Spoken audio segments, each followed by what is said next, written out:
And Chess.com is here with Grandmaster Hikaru Nakamura on his first trip to Africa. We are in Joburg Park in downtown Johannesburg. You played chess growing up in the park in Washington Square, but how did this experience compare?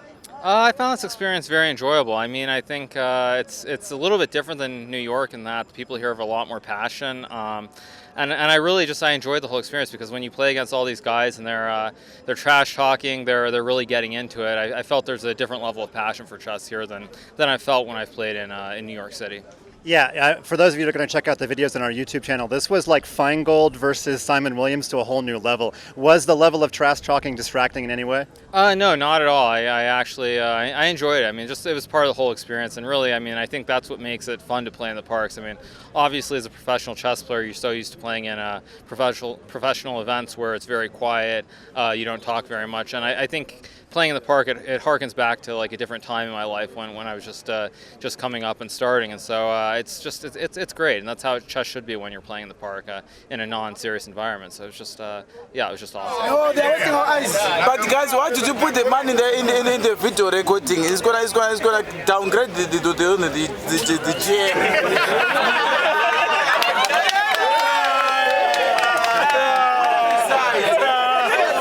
And you were giving 3-1 time odds and 10-1 money odds. How did it end up working out? Are you going to be buying beers tonight with some winnings? I think I ended up losing money, but not much because I lost one game to this guy very early on, and then I won pretty much every game. But still, I think more importantly, since we weren't playing for serious money, is that it was good to see the talent level. Because I think when you think about Africa, there are not a lot of strong players. There are a handful of GMs, a couple of IMs as well, and so to see these players, some of whom are about like 21, 2200, and the way they played, I think there's a lot of raw talent potentially, and I think if in the future there is a chance, hopefully in Africa, that there will be some really strong chess players. So I think really for a place like South Africa and Africa as a continent in general, the future and the possibilities are unlimited. I think because they certainly haven't reached anywhere near the top. So I think down the line, hopefully you'll see chess keep on developing on this continent. And you're the last-minute invited guest of the South African Junior Chess Championships. What is your role with the tournament?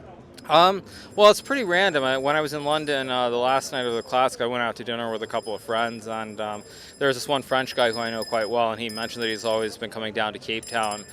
So basically, I just decided more or less on a whim to come down to South Africa, and from talking with Graham Jurgensen, who's the technical advisor for the Grand Chess Tour, I found that this event was going on. And I think, originally it was just going to be a pure vacation. Having the opportunity to come to an event like this, try to inspire the kids, try to make them understand that chess is something that you can do professionally, something that it's not just simply a game. I think really that's all you can do is try to inspire kids, and especially in Africa, where I think the opportunities are much more limited. I think anything that a top player like myself can do to try and help them out or try and inspire them is really what it's all about. Right, 2,500 kids get to meet a top 10 player probably for the first time. Let's go back to the park. You played a giant bullet chess match, something that Danny Wrench and Maxime Vachier-Lagrave have gotten into the last couple of years at the Singfield Cup.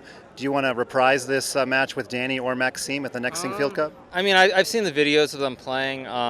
Perhaps. I think I think one game is fine. More than one game, it starts to become a little bit insane.